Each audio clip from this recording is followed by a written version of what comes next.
welcome to this week's episode of The Fitness Solution. And on the other end of the line, I have a personal trainer, ex-teacher extraordinaire, wonderful, lovely human being called Amy Snelling. Say hello, Amy. Hi, guys. How are you today? I'm really good, thank you. How are you? Yeah, I'm great. This is that silly bit where we pretend that we did just talk for 40 minutes before I hit the record button. But we do it with every guest, so it's fine. And the audience will be chuckling along going, oh, he's done it again. Amy is a lovely human being that I've recently come across, and we've recently connected. And I wanted to get her on the podcast ASAP the second I found out about her, because she very much deals in a field of fitness and humanity, really, that I am very fond of. I'm an advocate of. But in truth, I often feel like I probably don't quite understand it as well as I need to understand it. And that is kind of like, you know, the body confidence movement, the let's just feel good about who we are as much of the time as we can, and everything else. And so I wanted to get on today to have a real good chat about body confidence and about all the things that go into it, her story, where she's been, what she's been up to, and everything else, just so we can really get a better handle on it, see where we're at, and see what's going on. So without further ado, Amy, why don't you introduce yourself? Tell us who you are, where you're from, what you do, how you ended up here right now on this podcast. I think to really give some context to your listeners, I have to go a little bit back in time. That's all right. We've got all day. Yeah. Go back to the 1800s if we must. A little bit of a life story, but not too far, hopefully. So I've even though I've had quite a disordered past with dieting and exercise, which I'm thankfully out of now, I do count myself lucky because that period was quite short. I've been quite lucky in the fact that I've never really attached much value to my body as I've moved through life. And I think that's partly due to the fact that I've always been straight sized. So there's an element of privilege there. And also I grew up without Instagram. And, you know, which it was a wonderful time, wasn't it? Yeah. Oh, the memories. And when it was just Game Boys and N64s, it was such a lovely time. I've still got my N64. Oh, you're a boss. That's amazing. Yeah, have you still got GoldenEye? If you still have, right, you've nailed life. As long as you got that, you've nailed life. Podcast now, there's nothing else to talk about. Should we just go and play GoldenEye? I'd love to. But so I grew up without, I mean, there were magazines, and magazines have always been quite an insidious form of, you know, body shaming and making us feel quite crap about ourselves. But I was always so busy that I've never, you know, let that affect me. And when that did come into my life was I was already pretty low. So I was training to be a teacher, about to start my NQT year. So high levels of stress from teacher training and that sort of thing. I was a single parent. Oh, wow. So there was the pressures of being a single parent. A bit of financial insecurity in the fact that on one wage I paid for one house on my own, and you know, things were tight and I was on a bit of a budget, but I was lucky in the sense that my parents lived around the corner, so I literally used to just go and raid their fridge like some sort of wild teenager. I still do that. It's fine. I think that's just the right of being a child, right? It's just one of those things. You get to your parents' house and you just open the fridge before you even say hello. It's just one of those things you never get out of. And I'd been in quite toxic, abusive relationships before that as well. So all these intersections just came into play at once. And I started to think about the fact that maybe I might want to, you know, go on dates and things like that, but I didn't feel very confident, and I decided that I was going to be a runner, just like that. Decided that I was going to start running. I'd started following a very famous body lean in 15 Instagrammer. Oh, Mr. PT, Mr. PE teacher for the nation. And you know, lovely guy. You know, he's full of energy, and he was the first sort of fitness person I started following on Instagram. And it's all very much like, you know, you do your 20-minute hit because that burns the most calories. And I thought it doesn't. Yeah. Disclaimer. Unless you enjoy hit, don't do it. And unless you have joints that can manage it, don't do it. Yeah. And as long as you're not overweight and feel very self-conscious when you're doing it, don't do it. Like we could just do a whole podcast on that, but let's not. We'll talk about HIIT later on and different Yeah. types of exercise, but there's very much that pressure of you pick your exercise based on how many calories you think it's going to burn. And then already that opens a door into a very disordered world where you're just attaching the value of exercise to just, what you've eaten. So that was the sort of first step. And then because I couldn't really get to a gym very easily, being a single parent, I couldn't just leave my daughter upstairs, in bed and go, see you later, I'm going to the gym. I bought a treadmill because I did have the space for one. But this became like my obsession. It was I needed to run every day for as long as possible because that burnt the most calories. And with that then became searching for more ideas on Instagram. And that's when I started following more of your sort of like Fitspo type individuals. And through that, my relationship with exercise and eating became very unhealthy, very disordered, very damaged. I'd go through long periods of not eating any food at all. To the point where I felt faint at work, which is obviously so bad when you're responsible for teaching children. But the thing, looking back now, that's so normalized. You ignore your hunger and you exercise to, modify your body in some way, shape, or form. And after a couple of years of doing that and controlling my eating and exercising that way, my school environment also became a little bit toxic. We had a lot of staff leave. That's like a separate issue, but that job became 100 times more stressful. It's already very stressful. Yeah. I've worked with quite a few primary school teachers, and my God, that is a stressful industry for a bunch of people who just want to. Sorry to intercede, but for a bunch of people who just literally want to help develop the minds of young people and look after them and care for them. The amount of stress, politics, worry, unneeded everything that goes into that business. I mean, if you want to help the young minds of the future, then don't let me stand in your way. But my God, you have to be ready for a whole world of crap coming at you, and it is a very stressful environment. I mean, the primary school teachers I've taught or trained, high levels of depression, high levels of stress, high levels of constant worry, concern, never feeling accepted, never feeling right, never feeling normal. It's a whole list of very bad symptoms that just get worse and worse over time because the government just seem to attack it even more and more, and it just doesn't help. And there seems to be no grace or gratitude from parents in it, and I think that's the worst bit. It seems to be a world of constant complaining. Like, this whole Karen thing that's going on at the minute. I can't decide where I stand on it yet, right? I like its humorousness, but I think it's probably a bit harsh too. But it does just feel like it's an entire world of Karens in primary schools, and it's not nice. Sorry, just to intercede. So it must just to give context to how stressed it must have been. You have to be incredibly thick-skinned to be a teacher, but then you're also falling into that trap of like you're always trying to be the strong one. I don't need any help, I'm okay. So if you're then super stressed with your job and then you're stressing your body out with extreme diets and over-exercising and doing nothing else to take care of yourself, you're basically just going down and down and down. And I ended up being diagnosed with depression, severe anxiety. Anxiety is something that I've always suffered with in sort of, drips and drabs, but it's always been manageable. But that went completely out of control with like panic attacks and mood swings and heart palpitations, and all the rest of the typical sort of anxiety things. And I had to have some time off.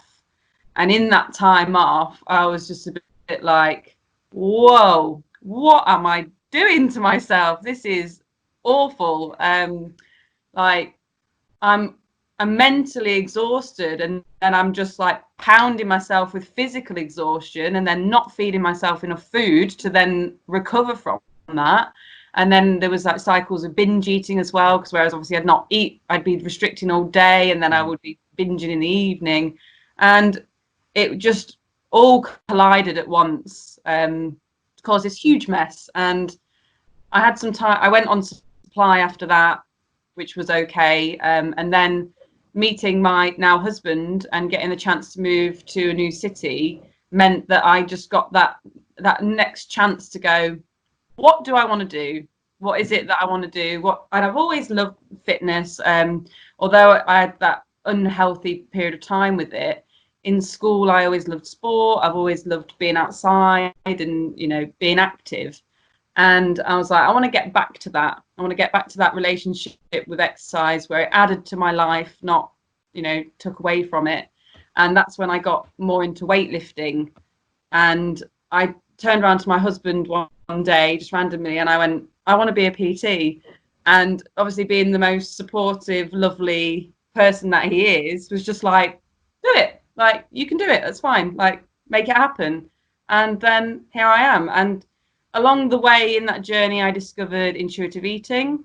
I started reading alternative to the mainstream, like books like Health at Every Size, and books of that sort of nature, following different accounts on social media of people who were putting out that message, following people who didn't look anything like me as well, also played a huge part. So actually reading the experiences of people who are in different kinds of bodies. That's an amazing point. That's a really intellectual, very intuitive, wonderful point that I think we just do not understand enough in this world. Like, because now you've said that, it's just a light bulb's gone for me. It's like, yeah, I've done the same recently. Like, just reading posts from people who don't live, and I think very much a lot of people on Instagram and these places, they probably follow people whose bodies they want to become. Yeah. Right. They follow, like you did, and I do as well, a few people, I'm not gonna lie. Or like in terms of business for me, I follow, people like John Syart or James Smith and people like that, people who I'm kind of like working towards to kind of emulate to an extent, right? They have the platform that you as a dose of inspiration. And also because I find, especially Jordan, he's a wonderful fella. I love talking to him, I love chatting with him, and he inspires me every day to keep working on my business. However, you do get an element of imposter syndrome. You do get an element of, I'm never going to make it. I'm never going to do it. I'm never going to have this effect on people. And that's very stressful. And so when you're only looking at people who have the body you want and you're not getting there, it's only going to stress you out even more, right? So actually looking almost in the rearview mirror and looking at people who have bodies who are even further away from where you are to that point might be really good to help you gain a perspective. And it might be amazing to just, and then read their experiences and see how happy they are about who they are sometimes and how sad they can get about who they are sometimes. And then what you'll do is you'll understand, you'll create a watercolor of a tapestry almost of different insights and different experiences and stuff like that, and that will help give you a true perspective on humanity. And that's a really good point. Thank you for bringing that up. It's all right. And it's not even necessarily that I'm following other body types because I think, they're not necessarily trying to change their bodies. Yeah, they're people who are engaging in exercise and doing it in a way that makes them feel good.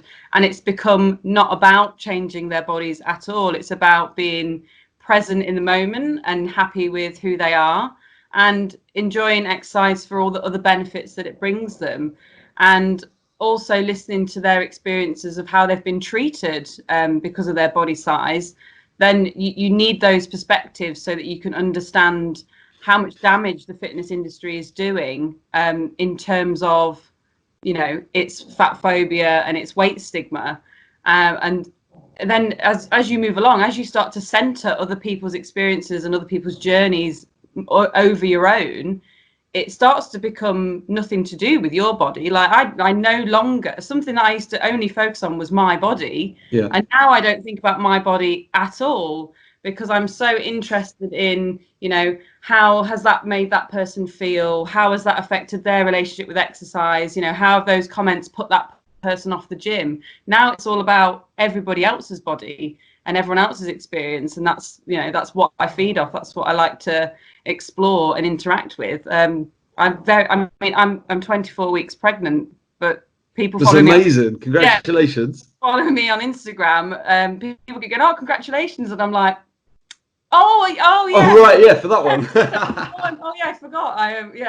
I'm pregnant, because I very rarely think about what's happening to my body, or what my body's doing, or what it looks like, because by, you know, shifting my focus completely, I now think more about bodies in terms of like social justice and everyone feeling like they have a place within the fitness industry if they want one, and all that sort of thing. So yeah, I've gone completely in the opposite direction, which has been an amazing journey, really. And what kind of effect has that had on you as a person, and how you interact with the world, and how you interact with yourself?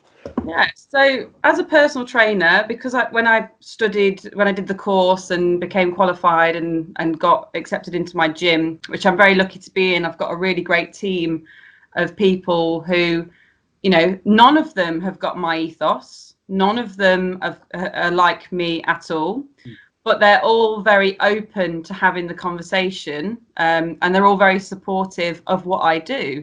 I think some of them see it as, oh, Amy's found her niche and she attracts certain types of people. They just see it in types of business, right? Yeah. But they are, I mean, a lot of them are quite a lot younger than me, and they're very happy to have open discussions about, you know, weight stigma and weight and its links to health. And they're always very open to listening. So I feel very lucky, because I know that when I talk to other personal trainers who have my sort of ethos, who are in different gyms, they don't have the same positive experience. They have a lot of negativity. They have a lot of the other trainers like talking about them and being, you know, just being mean, like school ground sort of playground comments and things like that. Been there, done that. Yeah. And so when I came into my role as a PT, I already sort of had a really good idea of what I wanted to help people achieve. So when, you know, everyone comes to me, you know, I'd say 80% of my clients come to me because they want to lose weight, and we completely reframe that. So they say, I want to lose weight, and I ask them why. What will weight loss bring you? And they say normally things like, I want to feel better about myself, I want to feel more confident, I want to, you know, and sometimes it's I want to fit into this dress, or my wedding's coming up. And we completely shift the focus off all of that. And, you know, we use exercise as a way to reconnect with their bodies. So a lot of them have got quite high stress jobs, so it's a chance for them to connect with their bodies. I mean, how often do you sit, because one of my clients is a teacher, and I said to her the other day, you know, how often do you sit at work and think about, you know, your own body and what it's doing? And she was like, never. So I was like, you know, you come into the gym and you can move and go, yeah, this is, you know, what can I feel working here? You know, you're doing this exercise, what's working? Can I contract that muscle? How can I reconnect with my body in this way? You know, using your breath as you move through movements to really just feel a lot more grounded. So there's that element of it as well. I don't take any physical measurements in terms of weighing or body size. So we focus on the behaviours and the feelings. You know, a lot of people say, oh, I want to get fitter and stronger. Well, you can do that without focusing on how much you weigh at all. So a lot of them are very like, oh, okay, well, I'm not sure, but I'll give it a go. Yeah. And then others are that they'll entertain me in the session and they want to work with me, and I think they want to believe in it, but they still are battling things and outside of the gym as well. They're battling demons about their bodies. But at some point, what's nice is a lot of my clients have been with me for a long time. Yeah. So they feel completely unpressured to attend the gym, perform in any particular way, and they use it as a chance to completely relax. And that's meant that they then stay with me for a long time. And now some of them are just starting to connect the dots with, this makes me feel amazing, and it doesn't have to be about changing my body. Can you define for me long time? 6 months. Yeah. Listening to you, it sounds exactly the same way I work. Like, I mean, I would say I do a couple of things differently. So if someone comes to me with fat loss as a goal or weight loss as a goal and stuff like that, I will engage them in that conversation, and I will happily tell them how to obviously calorie deficit and how to basically lose weight. But I will then very slowly start disattaching the value of what that number says to whatever they're doing. I personally, when I work with clients, I don't get overly focused on what the numbers are doing. I don't get overly, it's all about how do you feel? How's it been? How's your stress? How's this? How's that?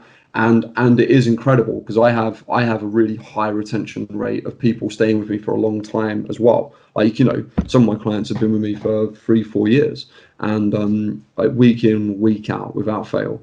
And people keep coming back to me as well, which is nice. And it's interesting when you don't box it in such a way of start, result, finish, let's go, and you start trying to teach people. Like I say, I impact people's brains more than I do their bodies, because I help to change the way they feel about themselves and the way they view the world and the way they view their role within the world and also within their internal world. And when you start doing that, it's amazing how long it takes for people to come away from the years and years of fitness industry crap, basically. And it does take a long time. And I mean, 6 months is, in my opinion, from my experience, is pretty quick to get those thoughts changed. And for me, it takes a lot of. Yeah. So say that again. I don't think you're ever over it either. No. You're never healed from, all the insidious, like you say, all the bullshit that's around. But it's about being resilient and critical when those moments arrive, and you need to do a lot of self-talk. So.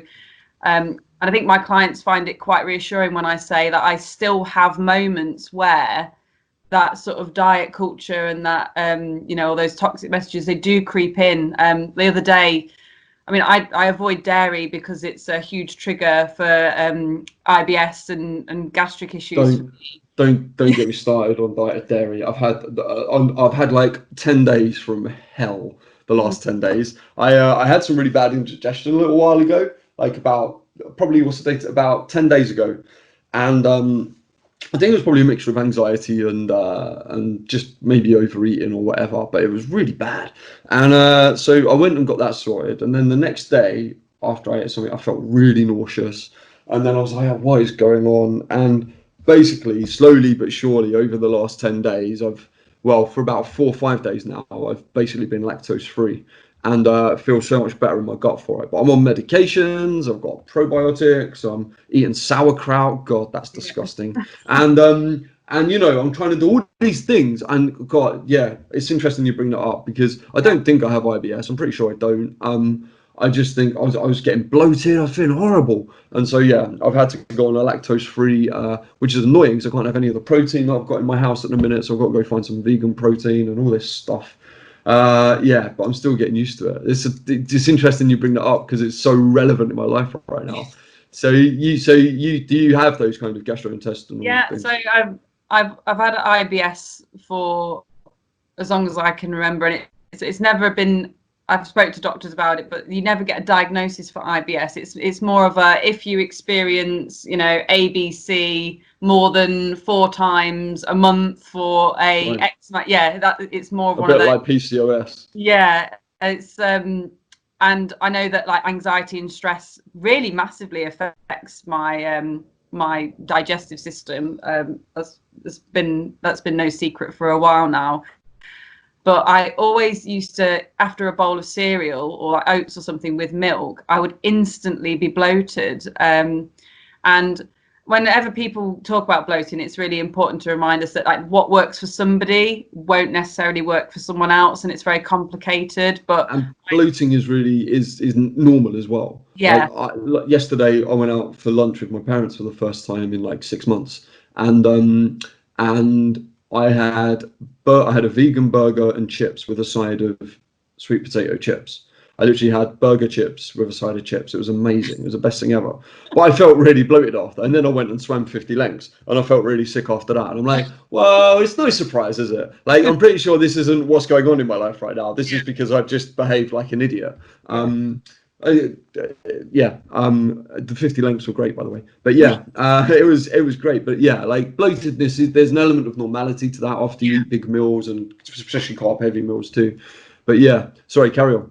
And also, tight clothing can make me bloated. So not even necessarily having food. If I've got a pair of jeans on that are like a little bit tight, and I spend a lot of time sitting down in them, even if I don't eat, I can be bloated. But one thing that intuitive eating taught me in particular is how to use foods to teach you about your own body, and using them as a chance to explore how they make you feel. And when I reduced dairy and stopped eating it, I felt a lot better. But that's personal to me. That doesn't mean that I can then go on Instagram and be like, buy my dairy-free meal plan. Like, that's because you have a conscience. Beat the bloat with my 5 steps or whatever.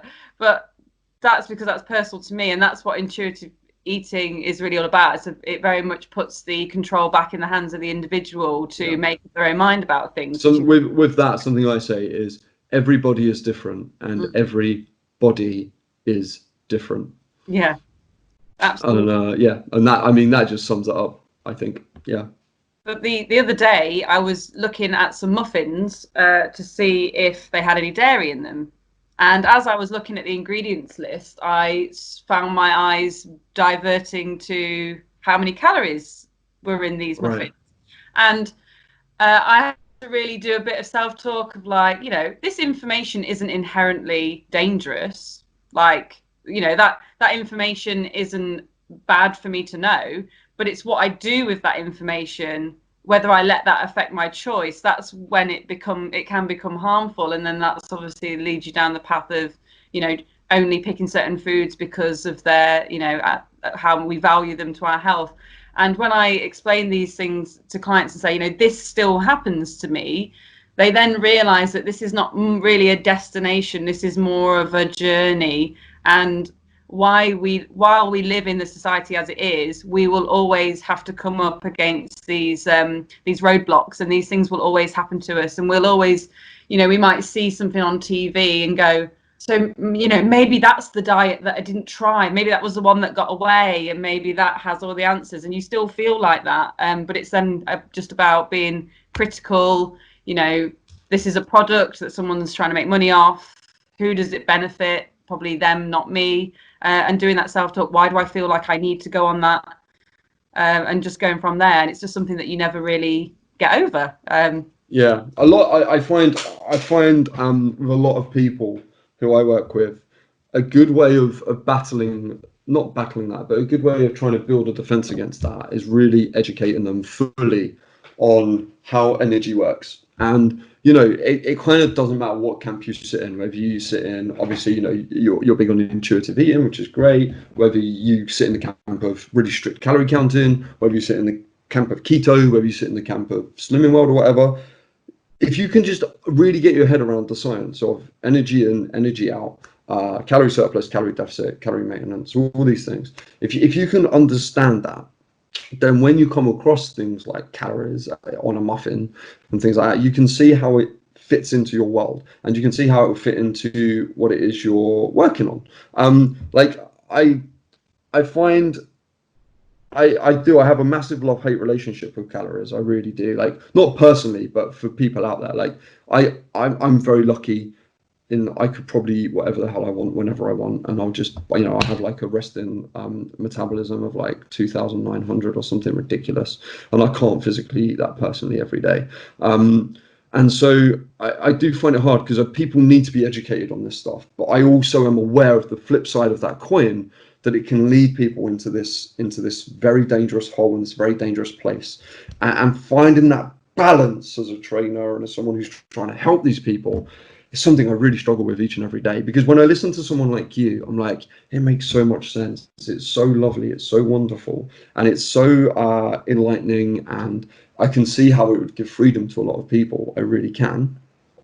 And then on the other side of the coin, I'm also like, But there are also huge swathes of people who probably need an element of understanding and education in that field, and developing that side of it as well, to then bring about just that balance they need in order to just be able to live the rest of their life in a place of freedom for themselves, based on their own personal subjective experience of the life they lead.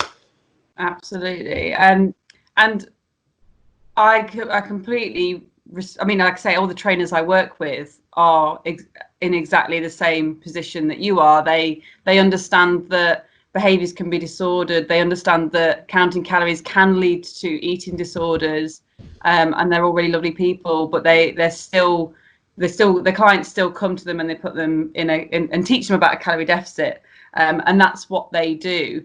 But when you start looking into, when you start reading everything else about weight stigma and all that thing, I mean, we were all very against the eat less, move more rhetoric, but I feel like calorie deficit also oversimplifies things for a large majority of the population. That couldn't be more true. Like, a calorie deficit is simple, but it's not easy. And I would never ever put someone into a calorie deficit if they didn't understand that really we need to resolve your relationships with food first. We need to resolve your empathy with yourself. We need to resolve really why you want to lose weight. We need to resolve your self-confidence, your self-esteem. Like, I call these like the roots of fat loss. Like, I talk about it as a tree. And when people first start, and a lot of trainers will do this, when people first start in fitness, they'll go to like the leaves and the branches, and they'll pick exercise, nutrition, and whatever. Well, there's another one I can't remember. And they'll kind of do that, and they'll stay on the lead, but they don't look at really what's supporting that tree. And what supports that tree is the roots that go so far and deep into the ground you can't even fathom how big they are and how strong they are. And that is your self-talk, that is your compassion, that is your understanding for who you are and where you come from, that is your willingness to be loved, and your willingness to have vulnerability and empathy and perspective, and all of these things. And once like 99.9% of my work is on that, and then it's like, okay, now you can do a calorie deficit, and then once they resolve that, they understand how this really works, by this being the calorie deficit, the exercise and nutrition, and stuff like that. Yeah. Whereas I think a lot of people don't respect that enough. They're like, someone comes in and they're binge eaters, and they have eating disorders, and they, I don't know, probably have a history of bulimia or anorexia or something like that, and they just feel shit about themselves, and they think losing weight is going to help them. Really, you have to deal with the feeling shit about themselves first, and that's, I feel that's my responsibility as a trainer, more so than getting people to lose weight. In fact, I would probably argue not many of my clients have lost huge swathes of weight, and I have many transformation pictures to back that up, because really they lose the weight kind of up here. Do you know what I mean? In their brains. And then that becomes more of like, not physical body weight, that's sort of more like the weight of society, pressuring them into feeling like they need to look a certain way. And they become more anti-fragile. Yeah, I love the tree analogy with the roots, and I think I'll send you the infographic. You can look at it. Yeah, of course I have. Yeah. And I think if you're going to go one step further with that, the soil that the roots are in are then going to be. Oh, here we go. Yeah, so that would be. Yeah, that's amazing. Yeah, magazines, Boris Johnson. I like that. All the pressures from society and all the messages we've internalized as we've grown up. Or maybe that should be the city on top. Because the soil is the thing that gives soil is what gives the tree the minerals. Maybe I need to do the roots of fat loss part 2, and build a city on top, and that's what's pushing the tree away and down and suffocating the tree. And yet the soil is like the minerals, and I don't know what the minerals would be. I'm sure someone's screaming at their headphones right now, going, "It needs to be this. It needs to be this." They can message you on Instagram and let you know what the minerals. Yeah, of course you can. That's amazing. So I had a question for you. Like, when you was going through the kind of slow dip through your stress and your eating disorder and everything that was going on, all thanks to Mr. Wicks. That's probably not fair. I shouldn't lay that at his door. But were you aware it was happening as it was happening, or was it only through hindsight you can gain a perspective on that? it's definitely only through hindsight. When you're That's such a conundrum, isn't it? Like, if we could somehow help people realize this as it's happening, it would be so much better for them, right?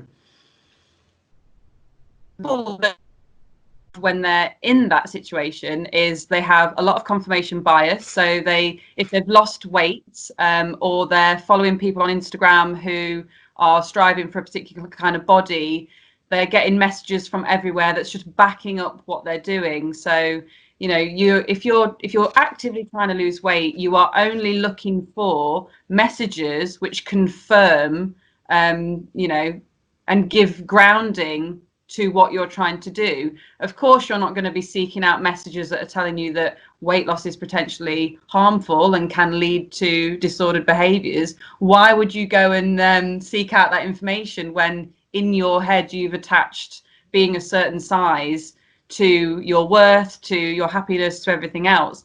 And I feel like, especially as a trainer with my ethos, when I do post certain things on Instagram, it can make people's like what they're doing, they feel attacked. But we've got to be very clear that people who are on diets are not the issue.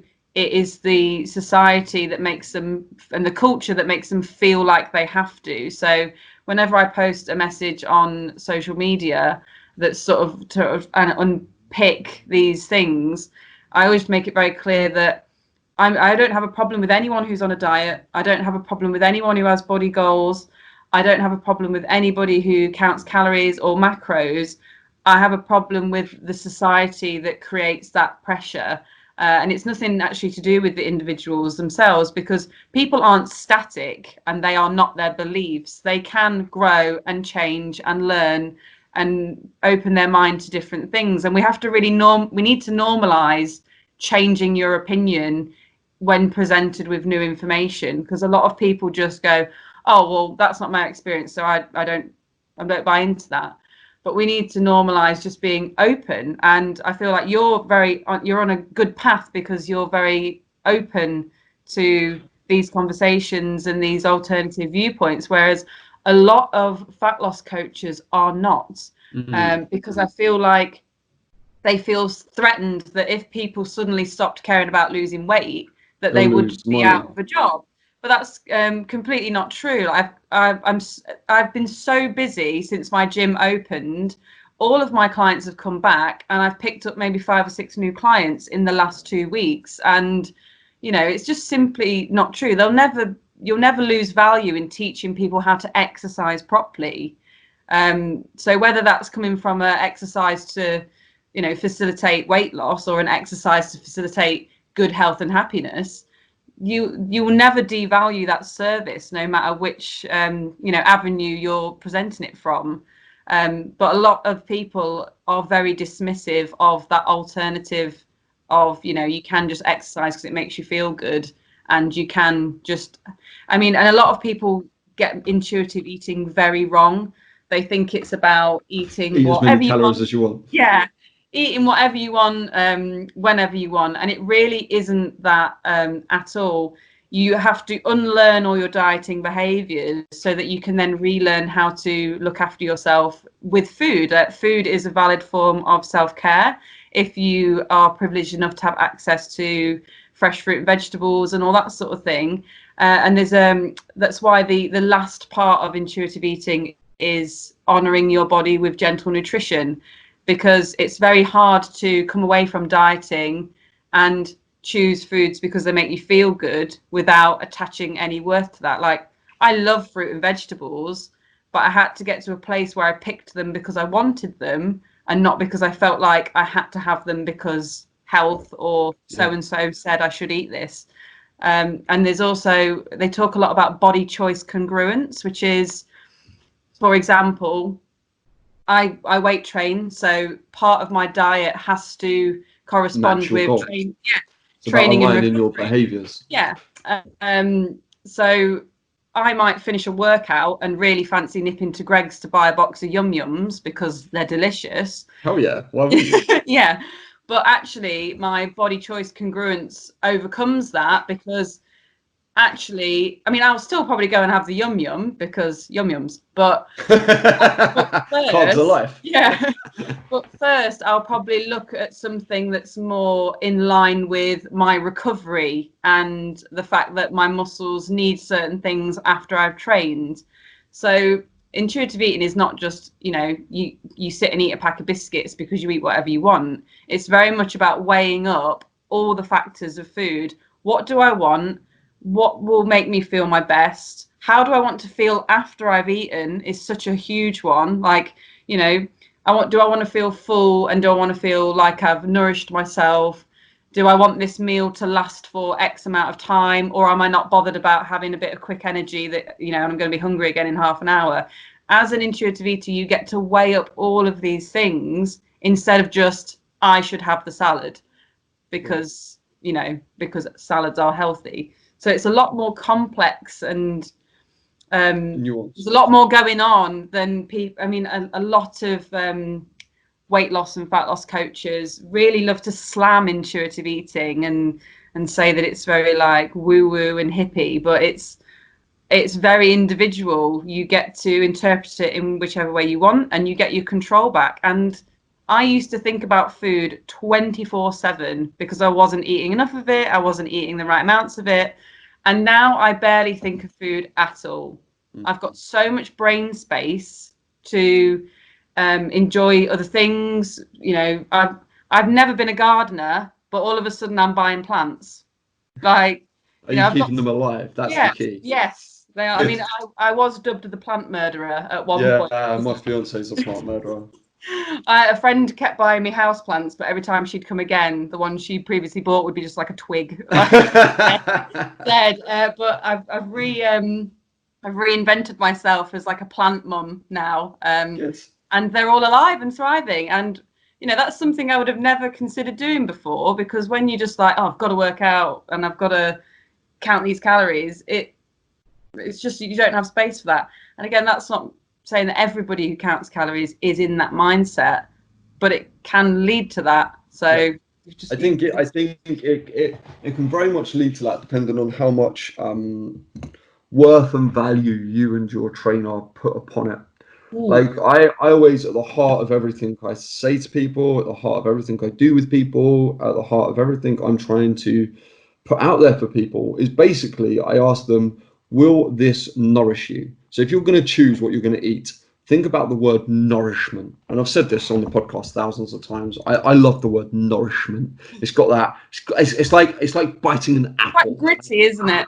Yeah, it's pretty, but it also encompasses, when you say it well, nourishment. And this is the actor coming out in me. But when you say it well, it gives you that feeling of everything, right? It gives you that feeling of, hang on, it's something not like bringing out something from the earth. Like it kind of makes you feel very human when you say it, and especially with that in the middle of it, it's great. It's bad for a microphone, but it's great.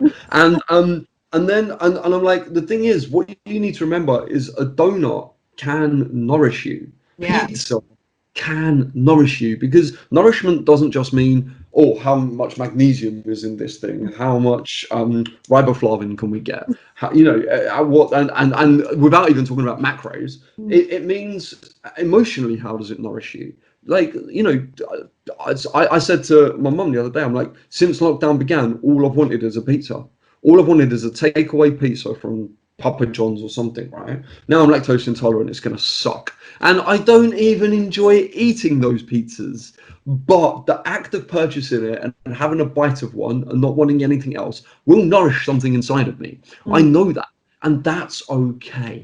It's fine to have to create that balance. And there's going to be times in your life where you need more nourishment, more mental nourishment and emotional nourishment from your food, as opposed to physical health nourishment.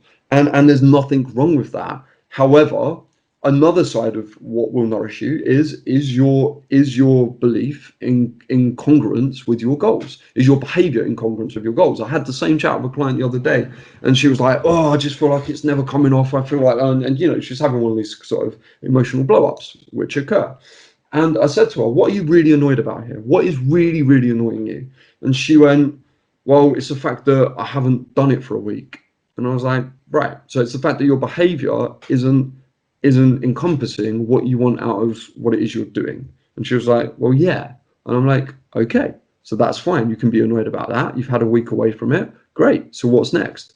And when she realized that, I think it was like, relief. Of course, it's not the fact that the scale's never moving. It's not the fact that she feels like she's never losing weight. It's the fact that her life, what she did for a week, didn't match what she truly desires. And when you do that, you get into a very stressful place, and you're basically trying to put two negatives together, and we know that's going to repel. I think it's really interesting when we, as trainers, when we talk about behaviors of clients as well, because that can create that echo chamber effect again, where, I mean, we work with people who have got disposable income who can afford PT sessions. Only they had more disposable income, though. And if you've got disposable income for PT sessions, you've probably got, you've got your gym membership, you've got your time to come to the gym, and you've also probably got a little bit more leeway to change the foods that you buy. And I think the trouble with, especially when trainers are putting messages out on Instagram, you tend to create a message which is directed at people like your clients. And they're a very small section of society. And I think that's where a lot of miscommunication occurs, and where messages can become problematic and make people, feel bad about the fact that they can't change their behaviors, is because we can get into this bubble where we're going, to change your behaviors, you need to do this, this, and this. And there's probably, when you're putting content out into the wider world that anybody can read, there's always going to be somebody who picks that up and goes, well, I can't do that, and now I feel bad. So if you can change your behavior, I think it's really important to understand that that's very privileged if you can. But it's also very hard. Yeah. And just because you're in a position in which you can do it doesn't necessarily mean it's going to come easily to you. No. It's really hard to change your behavior. Really hard, especially the older you are, it's going to be harder because it's more indoctrined. Two, your body's going to feel comfortable where you're at in the current behavior situation you're having, i.e. kind of your calorie amount, and it's going to start playing havoc with you if you start cutting calories from it.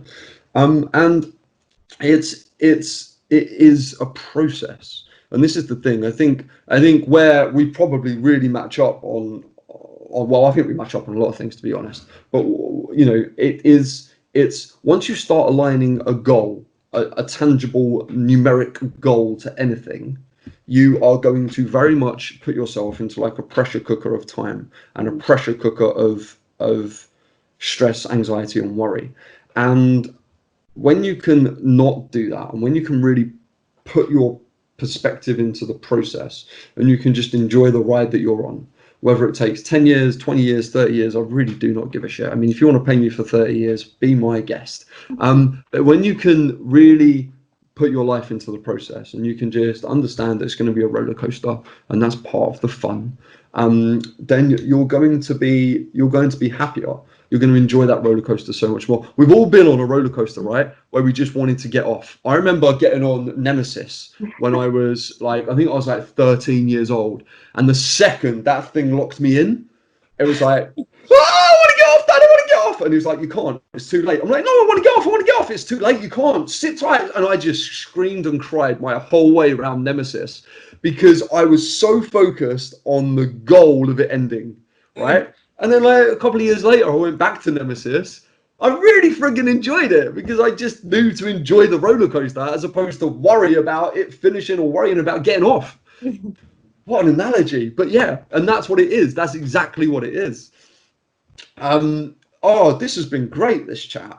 The other thing I wanted to say is, when you said like trainers in your gym, they'll come with fat loss and stuff like that. And they'll kind of be like, okay, calorie deficit, you've got to do this, you've got to do that, go away, do it, and everything else. I think a lot of those issues can come up when when trainers tend to have this attitude of slapping the same system onto everybody, right? Of like, here's my 12-week plan, go do it and you'll lose X. Whereas you really have to open up your empathy. You have to understand that every single human being that comes to you is different. Like, I don't think I train any of my clients the same way. Like, I understand the principles of resistance training, and I understand the principles of fitness, and how we all need to exist within that. But they all have completely different bodies. They're all completely different humans, and we have to appreciate that and accept that. And we have to understand that what's going to work for one human isn't going to work for another human. Yes, there can be correlations between different humans, and you can borrow from one to another and everything else, and build that tapestry of your training. But when you just try and treat everyone the same, when you don't listen to how somebody's feeling, when you don't look them in the eye and say, how are you today? And you don't genuinely care about their response, or if you're pretending you care just because you want their 300 quid or whatever, then you're in a very dangerous place. Yeah, and I think that mentality then needs to be applied to wider society, like how you interact with everybody, whether it's somebody on the bus or in Tesco. We need to start looking at our health as a little bit more connected instead of individual, because how you treat someone else can really impact their day. And and I think this is the trouble with all the government thing that's come out of the minute with Don't get me started. They've put all this onus on the individual, and it ignores so much. Like for a majority of people who are maybe existing in a larger body, a calorie deficit is going to do very little when they don't even feel comfortable walking down the street without somebody shouting offensive language at them. They definitely don't feel comfortable coming into a space like a gym. I get messages on my Instagram all the time of people who have had one bad experience in the gym in terms of their body, and they've not been back since. So I wrote a whole blog article on it, how to stop being scared of the gym, because it needs addressing. And I've had many clients like refuse to work out in front of mirrors because they can't stand looking at themselves, and it can be a very triggering place for them, and that's fair enough and understandable. And then you have to adapt to that. Do you know what the WHO, like the World Health Organization, definition is of health? Yeah, so being free from disease. So yeah, it's a state of complete physical, mental, and social well-being. Yeah. So like everything that defines it, and it says not merely the absence. It's not merely the absence of disease or infirmity. Now I looked that up. Like I don't just know that in my brain. I'm not that clever. Although I can recite Shakespeare, but that's a whole different story. But it's like, and I remind people of this all the time. It's not just about the size of your body. It's not just about how much weight you can lift. It's about how you connect with your community. It's about your finances. It's about whether you go to church, or not that you have to go to church, but church builds a wonderful community of connection. And it's almost like you have to envisage your community as your church. And how do you interact in that place? Are you having genuine conversations with genuine people? And is that a multifaceted amount of people, and stuff like that? And that's when, all your social determinants of health come in. Because they have more of an impact on our health than our individual behaviours, and they can also affect how easy or difficult we find it to engage in health promoting behaviours. Yeah. And all of our intersections don't just exist in a vacuum. We're not just a body size and that's it. We're not just a gender, we're not just a skin colour, we're not just a social class. All of these things collide all at once to determine everything about us. And I think we need to be really sensitive to the fact that some people and again, even me and you sitting here and saying these are our 5 top tips for feeling comfortable in the gym, it's really difficult for some body sizes to relate to that. And we have to understand that just because we feel really comfortable in a gym doesn't mean that that's the case for other people. And that's you know what? I don't. For a long period of my life, I didn't feel comfortable in the gym. I remember training clients, and I'm standing looking at myself in the mirror going, flipping heck, you're really skinny. You really don't look like a trainer. You're really this, you're really that. For a long time, I have felt very, very uncomfortable in the gym quite often. And it's only now that I can back my life in the gym up with a world of knowledge, understanding, experience, and basically career has that pressure released from me. But I don't. I genuinely didn't for a very long time. I don't feel comfortable around that bro mentality, around men that are like that. I feel very caged in by that. And that's also a product of weight stigma. So, Yeah. but on the opposite End of the spectrum. Yeah, I mean, I think I should talk to more people about this, because for a long time in the gym I used to work in before lockdown occurred, there was a trainer. Every time I'd walk past him, he'd lift up his shorts and show off the size of his quads, and it was like it wasn't because, well, he was very proud of his quadriceps, let's face it, but it was also like, you don't have legs like me, you suck. And that is weight stigmatization, and that used to make me feel like crap.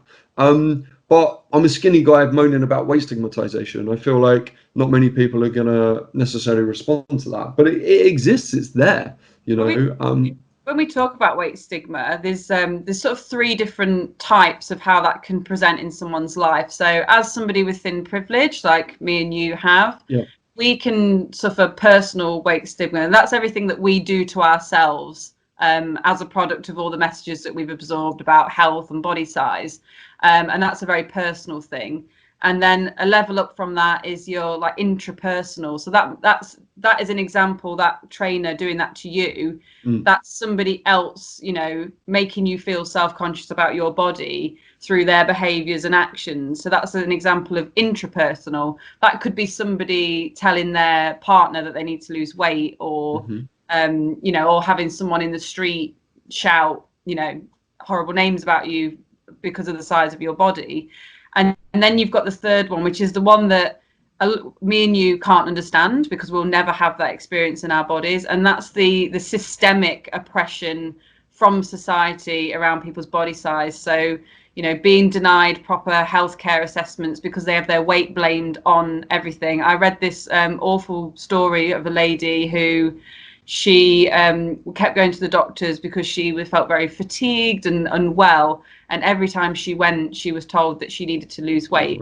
So she went away, she did that, or she tried to do that, still didn't feel any better, kept going back, and in the end she went to see a different doctor, and her health, you know, how she felt had got a lot worse, and it turns out she had a very aggressive cancer. Completely ignored, because all the doctors were just focusing on is her weight. And there's a study out there of people in America, especially African American women, are scared to get mammograms, and are they called pap tests? I can't remember the study. And they literally will not do it because they're scared of the weight stigmatization from the doctor. They're scared of being weighed before they have to have this exam, and it's literally putting their health at risk, and it's not good enough. Yeah, it's awful. And I think it's 1 in 3 women won't go for a smear test because they are so self-conscious about their body, and that can be a life-saving test. So it's when you start looking into all those things that you actually realize, you know, how messed up it is that we attach so much value to weight, when if we just focused on so the people who can change behaviors to be helped and encouraged to do so, and then the people who really can't change their behaviors, because I mean, saying people that it's such a horrible sweeping statement to say people are lazy or they don't care, and that ignores things like, you know, your social economic disparities, your poverty, the fact that 900,000 people in the UK don't have a fridge freezer, so it's all right saying, you know, go buy some fresh fruit or they're going to keep it, and or they don't have. I think it was, I know where the study is, but I can't remember the exact number, but there was like nearly 1 million people living without a cooker. So saying, oh, we just need to educate people in, you know, how to eat, misses out a huge chunk of people who don't have access to these things. Food deserts. Yeah, food deserts, all that sort of inequality. I know. I mean, I think we could do a whole other episode on the new Boris Johnson obesity plan. Yeah, I think we probably should, because I've kept you for far too long today, Amy, and I've enjoyed this chat far too much. It's been awesome. How can people find you, get in touch with you, have a chat with you, everything else? So I'm on Instagram as Amy Snelling PT, all one word. I'm also part of the Free From Diets campaign, who put on workshops for people who work in schools and other settings. The links to that are all in my bio. I know Molly will kill me if I don't actually mention the workshops on the part of the recording that is going out.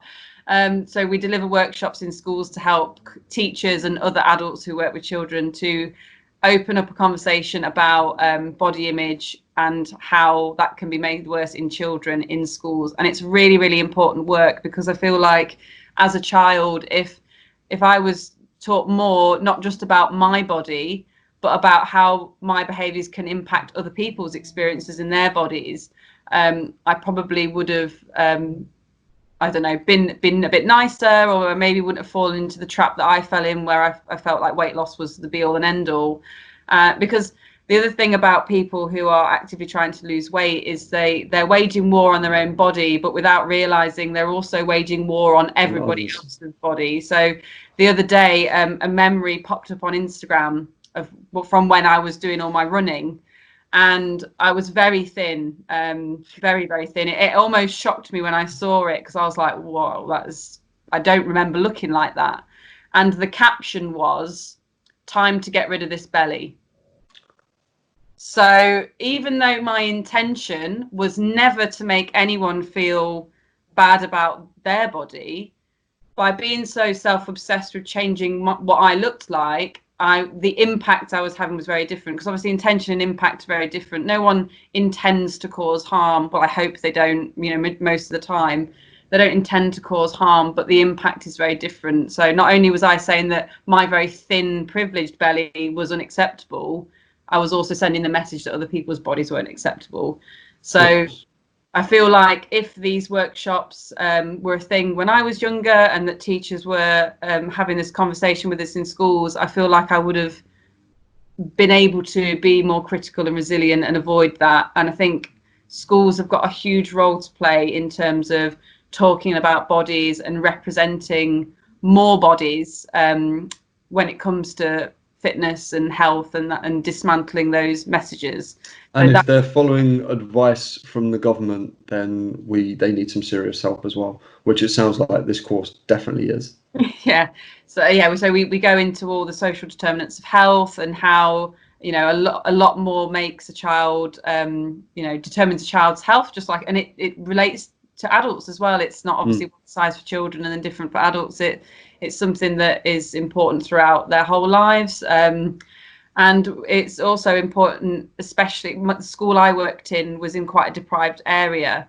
So messages around food need to be a little bit more sensitive. So if in year 2, you do a lesson on healthy eating, where you literally put foods into good and bad. And you think about the impact that's having on children who can't have good foods. Yeah, don't have the access to the so-called good foods. They're going to go home, they look in their cupboards, and they're going to think, bad. We're bad, and they're being bad. Yeah. So it's a huge topic, but it's a good introduction for people to start that conversation, and they get a huge pack of information of where to go next with it as well. Book recommendations, research studies to read, the whole shebang, really. Sounds great. Sounds really awesome. Really awesome. That's wonderful. Amy, thank you so much for your time and eloquence this morning. It's been an absolute treat to chat to you, and I've absolutely adored it, and I'm sure my audience have as well.